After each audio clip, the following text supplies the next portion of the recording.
Hey everyone, something a little bit different today. I picked this up off the side of the road.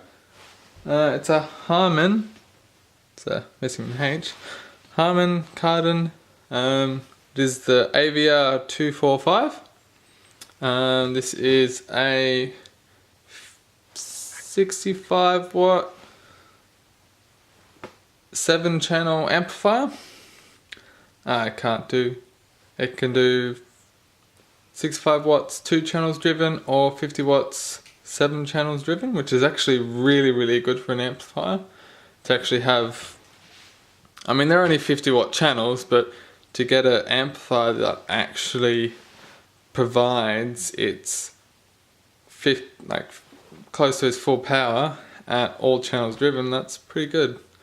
So this is one I found on the side of the road. It's when it was new, it's about $1,200 Australian, and it was manufactured in 2007 and it's 2016, so 9 years old. So not, I mean, for these sorts of amplifiers, it's a bottom of the range, good brand. It's plastic front on it, so it's not, it's a good amplifier. It's nowhere near the best. Some really good ones you can get. My amplifier over here, that is definitely a lot better. This is a Yamaha AX A3010. I've had him for about 5 years now, and he's nice. That one's quite nice. But this one, I mean, this one's still a real decent amplifier. So this is a hell of a find. I just powered it up. Obviously they'd pulled the cord off it. They'd literally ripped the cord out of the back of it. But I put a new cord on it, and it works great. So these sort of class of amplifiers, they're really well built. They have proper linear transformers. They don't use switch mode power supplies. That one, which is actually a similar sort of power, total power, as this one. Same thing, big transformer in it. This one, great big transformer in it, and is definitely most of the weight in it, and does weigh quite a bit. So this is just a bit of a quick look at it. This is a very interesting. Actually, it's actually quite interesting to sort of look at the design and how this has been sort of designed and put together. So there's a couple of different, how they've done it. It's kind of weird. You've got these couple of fans. You've got 2 fans in it. Mine is designed without them.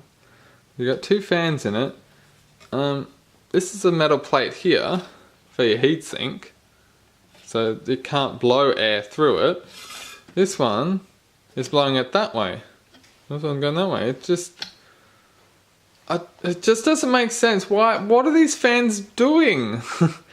I mean, they're providing airflow. Airflow's moving airflow, so it's going to help. But this is. I mean, it's 350 watt max total output sort of thing. To be honest, I don't think it can really do it, because the max input is 390. So yeah, you're pushing efficiencies really. So that's at least 40 watts here, and what are these fans doing? Anyway, amplifier board down here. So you've got your 7 channels along the bottom here, down there. But look at the board. It's all through. It's 100% through hole components. Really old school sort of design on it. It's really interesting, especially when you pop it up here with and they've just got a little this is the HDMI input board. It's completely surface mount. Is it fiberglass? No, I don't think it's a fiberglass board, but yeah, it's just very, I mean, then you got this other analog board, another digital board. It's just sort of, they've gotten an amplifier which obviously they've made for a number of years.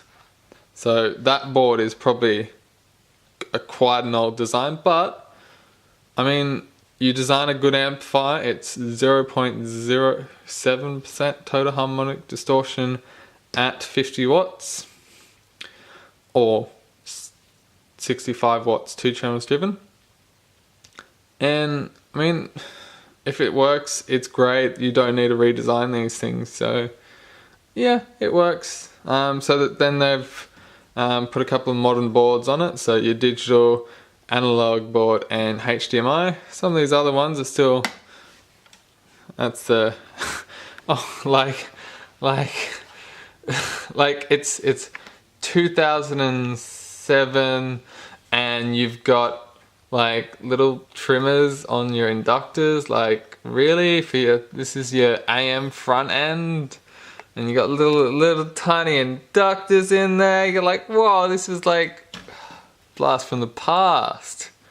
So it's just really interesting to see these sorts of like, yeah, real old designs in such a modern, well, modern sort of piece of consumer hardware. So yeah, it's just a quick bit of an overview, something a little bit different. World of Amplifiers is a fun one.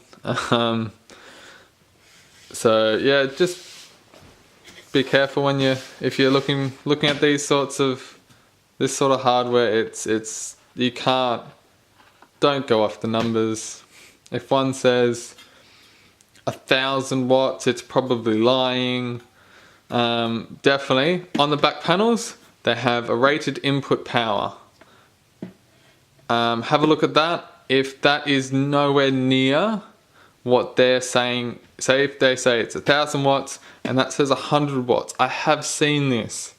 It's only maximum input is 100 watts, so you can't even get that out. So just a little quick chat. It's actually a really nice receiver, so hopefully I can find a remote for it, because I didn't come with. No, they obviously threw it away separately. So yeah, just a quick little look. Thanks guys, hope you like my videos. See you next time. Bye.